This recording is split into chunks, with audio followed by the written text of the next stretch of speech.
Yujiro Hanma may plano kay Oma Tokita? Yan ang ating pag-uusapan sa videong ito. At aalamin nga rin natin sa videong ito kung bakit interesado itong si Yujiro dito kay Oma Tokita. Kaya naman bago tayo magsimula ay pakipindot muna itong like at subscribe button para na rin sa pag-unlad ng ating munting channel.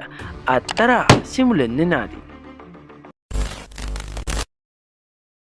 So simulan nga natin dito sa collaboration ng Baki at Kengan Ashura na kung saan sa dulo nga ng laban neto ni Baki at neto ni Oma ay nangelam nga etong si Yujiro Hanma na kung saan hindi nga natuloy ang laban ni Baki at neto ni Oma dahil dito nga sa ginawa neto ni Yujiro Hanma.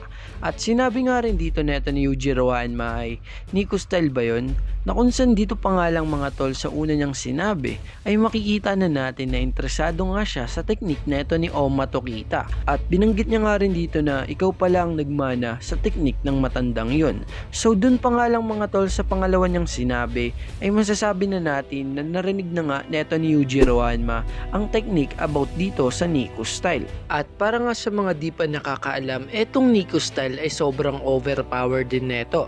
Dahil nga during laban nga neto ni Oma Tokita at neto ni Baki ay nakita nga natin kung gaano kalakas ang teknik na to o ang style na to sa pakikipaglaban.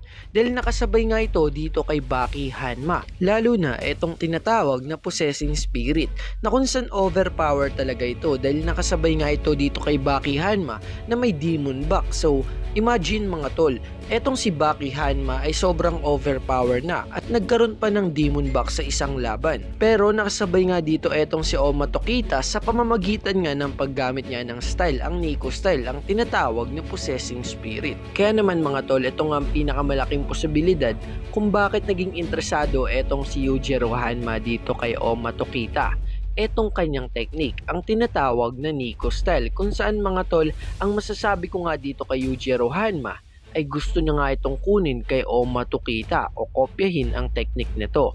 Kilala naman natin etong si Yujiro Hanma. Once na makita niya nga ang isang teknik ay siguradong malalaman niya nga agad kung paano ito gawin. At hindi lang yon, ilang beses na rin natin nakita na etong si Yujiro Hanma kapag kumopya siya ng isang teknik ay siguradong doble ang lakas neto sa orihinal. So imagine niyo nga ito mga tol. Sa ngayon nga etong si Yujiro Hanma ay sobrang dami nang na-master na martial arts pati na rin techniques. At sigurado ko sa karamihan nga ng mga style ay siguradong familiar siya. At pag nagkataon ay madadagdigan pa nga ito ng Nico style na nagtataglay nga ng possessing spirit. So imagine mga tol kung gaano kalakas etong si Yujiro kapag pinagsabay niya nga etong demon face pati na rin etong possessing spirit.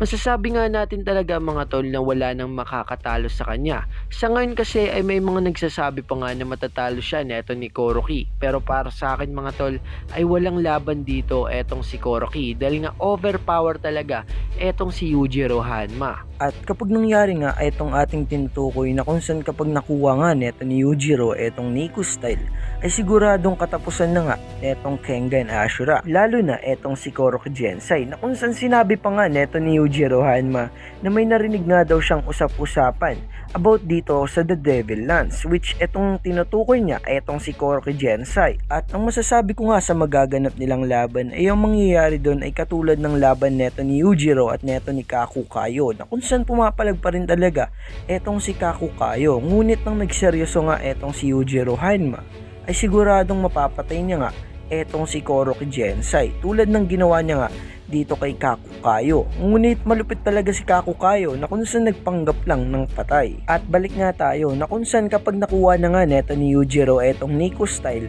at pinagsabay niya nga etong demon face pati na rin etong possessing spirit ay masasabi ko nga mga tol kahit nga magsabay-sabay etong mga characters o mga fighters dito sa Kengan Ashura pati na rin sa Baki na kung saan wala na talagang makakatalo dito kay Yujiro Hanma. At malaki talaga ang tsansa na makuha nga neto ni Yujiro Hanma etong teknik ni Oma Tokita. Dahil during fight nga neto ni Oma Tokita at neto ni Baki ay nakita nga natin na kinopya nga neto ni Baki ang ilan sa mga techniques netong Nico style. Kaya nga masasabi talaga natin na pwedeng makuha neto ni Yujiro etong teknik ni Nico style o etong tinatawag na possessing spirit. So kung etong ang si Baki ay sobrang dali nga lang nakopya ang ilan sa mga techniques ng Nico style ay ano pa etong si Yujiro, 'di ba? Lalo na kapag nakita nga neto ni Yujiro kung paano gawin ang teknik na to. So yun nga ang aking maikling theory about dito kay Oma Tokita pati na rin kay Yujiro Hanma kung bakit nga ba nagiging interesado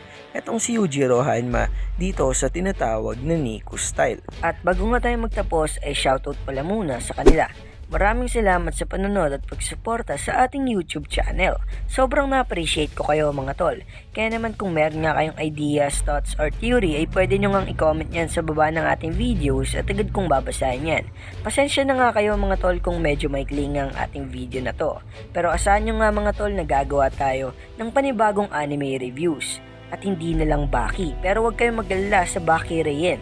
Lagi pa rin tayo magiging updated sa ating manga na yon. So hanggang dito na lang, maraming salamat sa panonood. Peace out!